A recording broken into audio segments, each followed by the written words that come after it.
She gave me that familiar, cruel half-smile, the one she used whenever she wanted to remind me how small I was.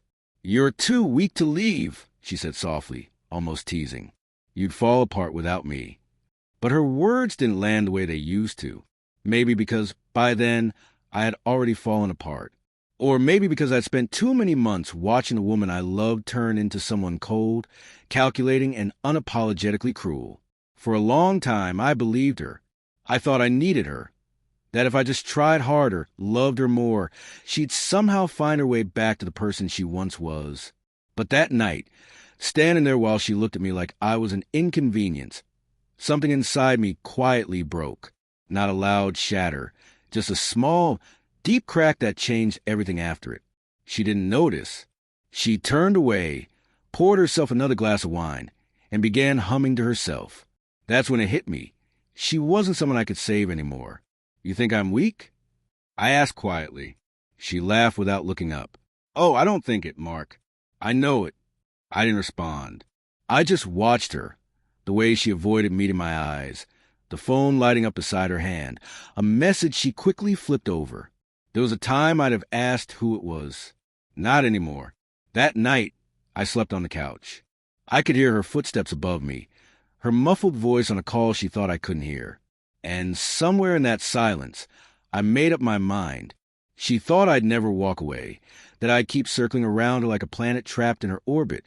But by morning, I knew exactly what I was going to do. It had started small, too small to see clearly at first.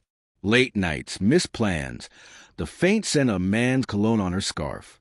Then came the excuses, the defensiveness, the guilt that she twisted into anger. When I confronted her, she made me feel delusional. "You're imagining things," she'd say, shaking her head like I was being childish. "You really need to talk to someone about this jealousy." And maybe I would have believed her if I hadn't found that receipt, just one piece of paper tucked in her jacket pocket. A hotel room booked under her name for two. I didn't confront her. I folded it neatly and kept it in my wallet. A quiet reminder of the truth I no longer needed her to admit. From then on, I watched differently. Not obsessively, just clearly. I noticed how she checked her reflection before every client meeting, how her laughter changed when she texted, how she started dressing up just to run errands. Every lie came so easily because she believed I wouldn't have the strength to do anything about it. She was wrong. Over the next few weeks, I prepared, opened a new bank account, moved some money, made quiet arrangements.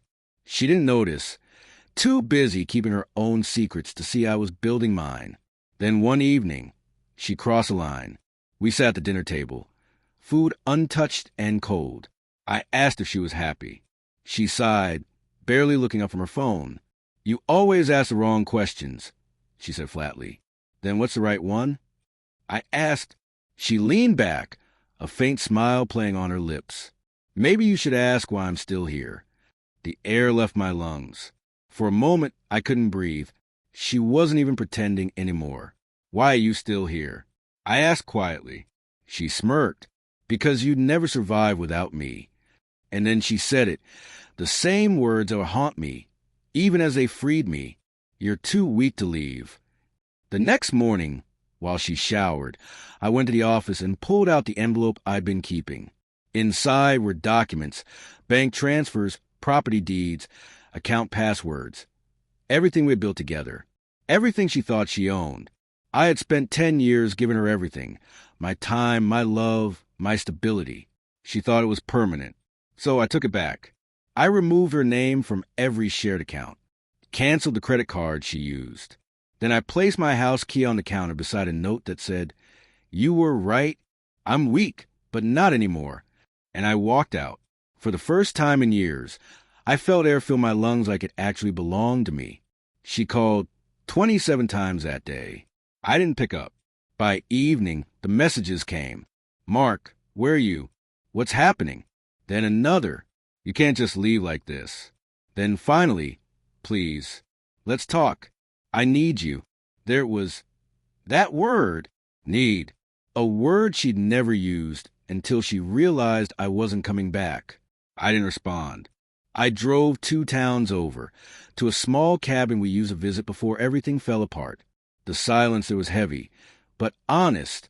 That night, I opened a bottle of whiskey and read her last message again. You're cruel for doing this. I can't live without you. I thought about every cruel word, every manipulation, every cold look, and for the first time I smiled. I had left her exactly what she left me. Emptiness. Days passed before she showed up. I heard her car tires crunch on the gravel before she even knocked. When I opened the door, she looked wrecked.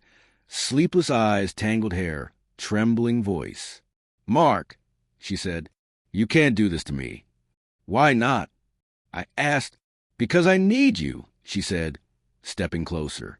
"I'm messed up, okay? I shouldn't have said those things. I shouldn't have cheated." I finished for her. She froze. "How long have you known?" "Long enough." She reached out, trying to touch my arm. "Please. I made a mistake. We can fix this." I looked at her hand, then back at her. "You once told me I was too weak to leave. But look at you now. You can't even stand on your own." Tears filled her eyes. "I love you." I shook my head. "No, you loved control."